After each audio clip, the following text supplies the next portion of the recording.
عورت کی حکمرانی کے بارے میں آپ کا کیا موقف ہے؟ دیکھیں، عورت کی ایسی حکمرانی جس میں اوورآل وہ بادشاہ ہو، ڈکٹیٹر ہو، وہ تو بالکل اسلام میں جائز نہیں ہے۔ جس طرح صحیح بخاری میں آتا ہے کہ جب پرشیا کی عورت حاکم بنائی گئی، نبی علیہ السلام نے فرمایا کہ وہ قوم کبھی فلاح نہیں پا سکتی کہ جو اپنی حکمرانی کسی عورت کے سپرد کر دے، اور وہی ہوا۔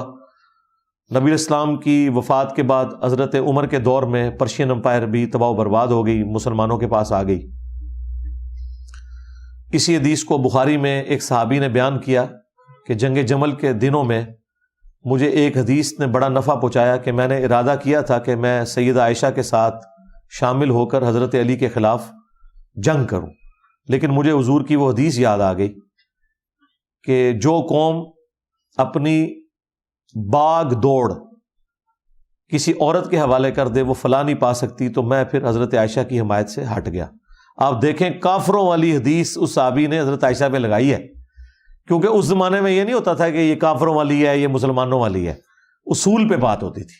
تو کہتے ہیں کہ میں اس حدیث کی وجہ سے بچ گیا اور میں نے پھر حضرت عائشہ کا ساتھ نہیں دیا، اور پھر جنگ جمل کا جو اینڈ ہوا وہ بھی آپ کے سامنے ہے۔ تو اس اعتبار سے جو اوورآل حکمرانی ہے وہ تو منع ہے، جبکہ ایک حکومت والا معاملہ ہو۔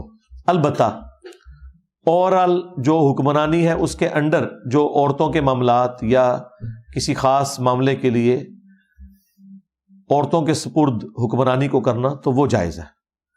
بلکہ ہمارے جو اس ماڈرن دور کے اندر اگر کوئی عورت پرائم منسٹر بھی بنتی ہے نا، اس کے اوپر وہ شرعی حکم نہیں لگے گا، کیونکہ یہاں پہ پرائم منسٹر جو ہے وہ کوئی ڈکٹیٹر یا بادشاہ تو ہوتا نہیں ہے کہ اس کے ہاتھ میں باغ دوڑ ہوتی ہے، نہیں، وہ تو بیچارہ ایک مورا ہوتا ہے، پارلیمنٹ کی اپروول کے بغیر وہ کچھ کر نہیں سکتا۔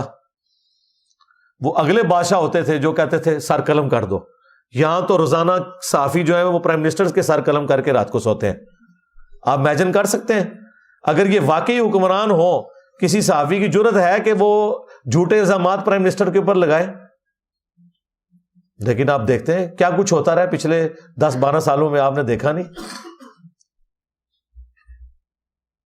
اور جن کے خلاف بولنا چاہیے وہاں نہیں بولتے، اور جب بولتے ہیں تو اٹھائے جاتے ہیں۔ ٹھیک، تو وہ ہیں نا، ان کے اوپر کوئی عورت نہیں بننی چاہیے، یعنی کوئی عورت آرمی چیف نہیں ہونی چاہیے۔ ہاں، یہ مانا۔ پرائم منسٹر بیچارہ بولا بالا سے، چیف منسٹر بھی بن جائے، کوئی مسئلہ نہیں، چھڑ دو مریم نواز نو۔ کیا آپ علیہ السلام کے زمانے میں خواتین حضور کے پیچھے باجماعت نماز پڑھتی تھی؟ اگر ہاں تو اب مسجد میں کیوں نہیں پڑھتی؟ یہ سارے مجرم حنفی ہیں اس مسئلے میں۔ پڑھتی تھی، آج بھی یورپ میں، امریکہ میں، پورے سعودی عرب میں عورتیں پڑھتی ہیں نماز۔ یہ ان ظالموں نے جو ہے نا یہ حق عورتوں سے چھینا ہے۔ پہلے تو انہوں نے کہا نہیں بہتر آیا نا جی حدیث میں، بالکل ٹھیک ہے، بہتر سے کرتے کرتے حرام کر دیا۔ یہ اتنے ظالم ہیں۔ میں تو سمجھتا ہوں آج کے دور کے اندر عورتوں کو مساجد میں خصوصاً جمعے کے خطبوں میں لے کے جانا چاہیے۔ یہ ایک بہت بڑا ذریعہ ہے ان کی تزکیہ نفس ہونے کا۔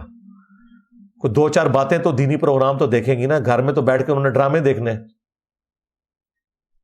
تو مسجد میں لے کے جائیں۔ اہل حدیث کی مساجد اس اعتبار سے ماشاءاللہ انہوں نے پردے کا بھی فل اہتمام کیا ہوتا ہے۔ البتہ اعتکاف کے اعتبار سے میرا موقف یہ ہے کہ اس دور میں جو کیمرے کا فتنہ ہے، اس میں 10 دن کے لیے کسی عورت کو ایسی مسجد میں چھوڑنا جہاں کیمرے لگے ہوئے ہیں اور خطرہ ہے کہ کوئی ویڈیوز بنائے گا، تو اس سے بہتر ہے وہ گھر میں اعتکاف کرے۔ اور اگر ایسا خطرہ نہیں تو عورت کو بھی اعتکاف مسجد میں ہی کرنا چاہیے۔